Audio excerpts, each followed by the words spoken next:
안녕하세요. 아꿈전의 미니쌤이에요.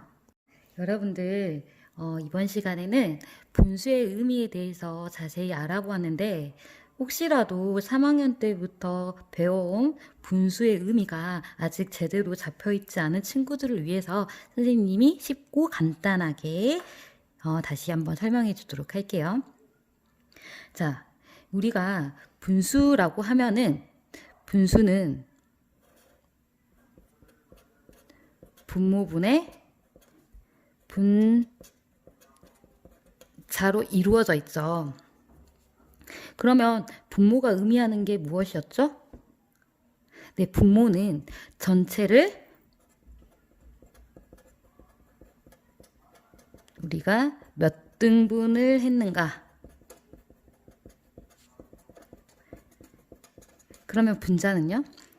그래, 분자는 그것 중에 전체를 몇 등분 했는데 그것 중에 일부죠, 일부. 자, 그러면 여러분, 우리 단위분수 기억날까요? 단위분수가 무엇이었죠?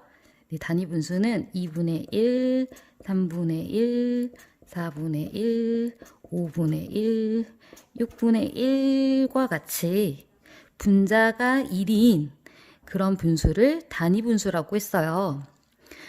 분수에서 단위분수는 우리 자연수에서 1과 같이 기준이 되는 그런 분수라고 생각하면 돼요.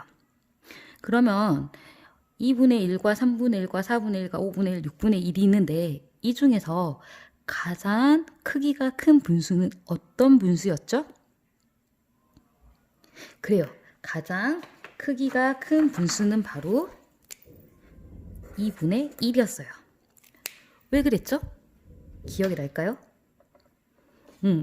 이거는 사실 분수의 의미와도 연관이 되어 있는데 분모가 전체를 몇 등분했느냐 라고 했기 때문에 전체를 2등분한 것과 3등분한 것과 4등분한 것과 5등분한 것과 6등분한 것 중에 한 개씩이므로 이 중에서 가장 그 크기가 큰 거는 바로 전체를 2등분한 것 중에 하나가 되겠죠. 예를 들어서 피자 한 판을 시켰어요. 그것 중에서 한 조각을 먹을 건데 2등분한 것 중에 하나를 먹을 거예요? 아니면 3등분한 것 중에 하나, 4등분한 것 중에 하나, 5등분한 것 중에 하나, 6등분한 것 중에 하나. 자, 이 중에서 어떤 피자를 나는 먹고 싶다? 그래요. 당연히 전체 피자를 2등분한 것 중에 절반을 먹는 거니까 가장 크게 먹는 거라고 그렇게 생각을 할 수가 있겠죠. 자, 그러면 우리가 분수의 나눗셈을 분수 막대를 통해서 아주 쉽고 간단하게 설명을 하도록 할게요. 자, 여기 분수 막대 1이 있어요. 분수에서 1은 전체를 의미하죠. 자, 우리가 이 전체를 2를 2로 나누어 줄 거예요. 2를 2로 나누었다라는 말은 그래요. 말 그대로 2를 이렇게 2로 나누었죠. 두 조각으로 만들었어요. 2를. 자, 그러면 한 조각의 크기는 2분의 1이 되겠네요. 그런데 2분의 1을 다시 3으로 나누고 싶어요. 자, 그러면 2분의 1을 3으로 나눌 때 우리가 곱셈식으로 풀었었던 게 2분의 1 곱하기 그래요. 3분의 1이죠. 그렇게 해서 6분의 1이 나왔었어요. 이렇게 계산식은 이제 통달이 되었을 텐데 이것의 의미가 무엇일지 간단하게 생각해 볼까요? 자, 2분의 1을 3으로 나누었다라는 것은 곱하기 3분의 1을 해줬다라는 의미였어요. 그래서 분모가 6이 됐죠. 자, 이것의 의미가 무엇이죠? 그래요.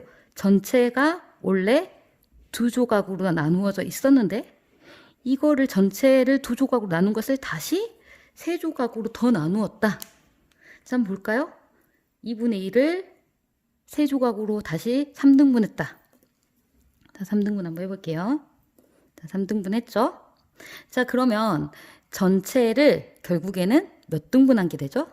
그래요. 1, 2, 3, 4, 5, 6등분한 게 되죠. 그래서 2분의 1 나누기 3은 2분의 1 곱하기 3분의 1이 되고 답이 6분의 1이 되는데 이것의 의미가 2분의 1이었던 수를 다시 3등분을 했다. 그 말은 전체를 다시 2등분했던 거를 3등분을 더 해주었기 때문에 결국 전체가 6등분이 되었고 그것 중에 하나라는 의미가 되었어요.